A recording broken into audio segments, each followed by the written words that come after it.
자, 안녕하세요. 오늘도 성형에 대해서 여러분들이 궁금해 하시는 것들을 꾸밈없이 솔직하게 답변해 드릴 IL 성형외과 원장 박범준입니다.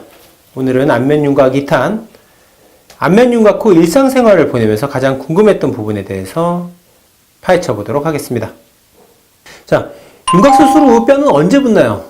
굉장히 많이 물어보신 질문이에요. 수술 후 8주면 붓게 됩니다. 8주가 지나게 되면 어떠한 강한 운동을 해도 괜찮다.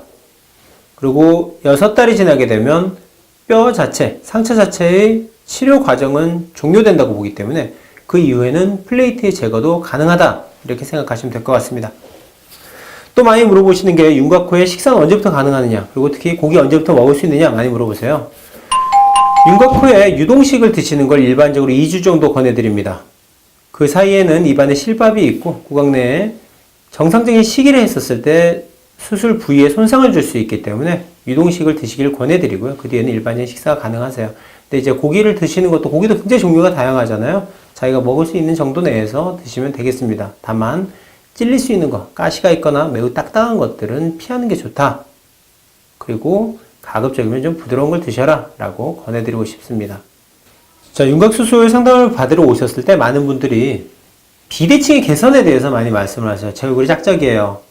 주로 언제 알았냐면 사진 찍다가 알게 됩니다. 우리 카카오 스토리, 페이스북, 인스타 올리려고 보다 보면 얼굴이 비대칭인 걸 알게 돼요. 근데 저희가 진료실에 있게 되면 거의 100% 비대칭이 존재합니다.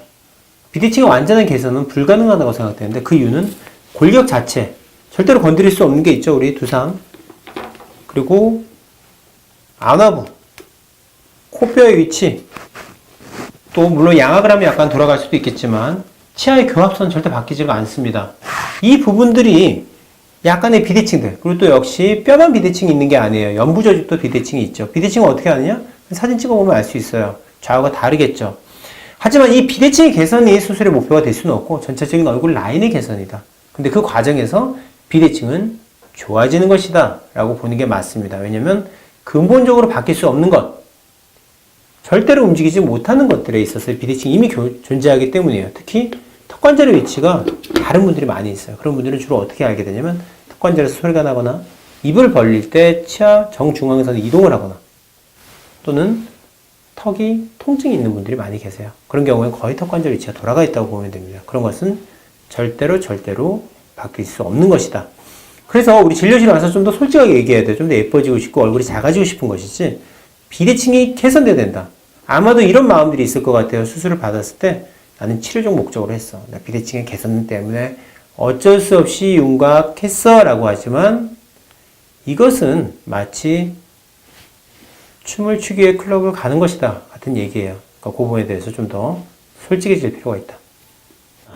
많은 분들이 병원에 윤곽 상담을 위해 내원하셨을 때 보여주는 CT 이미지들에 대해서 혼란을 겪게 되거나 정확히 이해하지 못하는 경우가 있으세요. 그런 부분들에서 미리 이 동영상을 보시면 이해할 수 있도록 제가 기본적인 안내를 좀 드려보도록 하겠습니다. 자, 정상적인 의학 용어는 아니지만 우리 굉장히 많이 사용하고 있는 용어가 여기 45도 광대라는 거예요.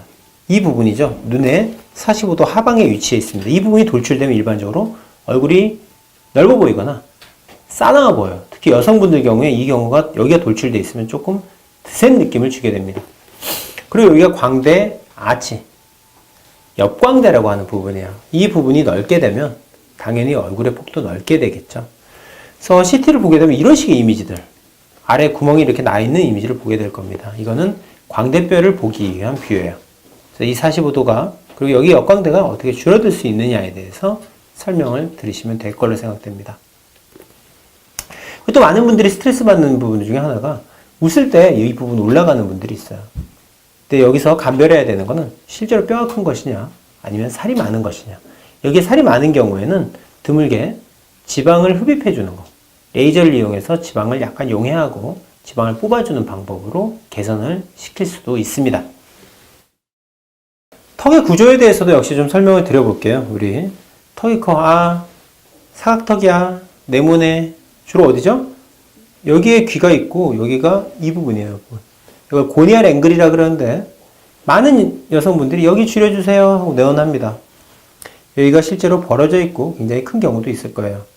그러면 요 뒤만 잘라줘도 됩니다. 옛날에 90년대에는 이런 식의 수술들을 많이 했어요. 이 부분만 절개를 해줬죠. 이것을 우리가 일반적으로 통상적인 고식적인 방법에서의 사각턱 수술이다라고 합니다. 근데 의외로 실제로 예쁜 느낌의 턱은 어디서 나오느냐? 저는 이 앞쪽이라고 생각해요. 이제 TV를 보시면서 연예인들의 모양을 보게 되면 턱 앞라인이 넓을수록 약간 더 강인한 느낌들, 강한 남자 같은 느낌들을 주게 됩니다. 이 턱선이 좁아질수록 좀 더 고운 느낌들. 약간 그래서 보면 얼굴의 패턴도 남자 아이돌들, 어린 친구들은 턱이 좁은 경우가 많아요. 여기에서부터 올라갈 때 좁아져야지 예쁜 느낌이 납니다. 그래서 턱 앞을 보시게 되면 이제 여기서 신경이 나와요. 감각신경이 나오게 되는데 이 신경선 아래를 통과하면서 이 앞까지 잘라주는 경우가 많습니다. 그것을 돌려깎기라고 하고요. 신경선이 나오는 부분 전에서 끝났을 때 이것을, 물론 병원마다 호칭은 좀 다른 것 같습니다. 저희는 그것을 긴 곡선 사각턱이라고 부릅니다. 그래서 사각턱의 종류는 3가지 수술법이 있어요. 난 정말 여기만 나왔어. 여기만 커. 여기를 줄여주는 거. 근데 그때 여러분들이 말하는 정면 효과는 별로 없을 거예요. 왜냐면 정면에서는 실제로 별로 안 줄어들기 때문에. 그리고 신경이 나오는 부위, 대개 여기쯤이죠. 입술의 아래라고 생각하시면 되는데 그 부분까지가 큰 경우에는 긴 곡선 사각턱. 그리고 난 이 앞에까지가 작아지면서 본격적으로 여성스러운 느낌, 좀 더 부드러운 느낌을 주고 싶어라고 할 때는 긴 곡선 사각턱, 돌려깎기를 하게 됩니다. 근데 다만 이때는 턱 끝의 위치가 적절해야 돼요. 너무 길거나 너무 뒤로 들어가 있거나 너무 돌출되어 있거나 너무 짧다면 턱끝 수술을 따로 함께 해야 됩니다. 그렇지 않은 경우에는 돌려깎기로 한 번에 정리가 가능하다.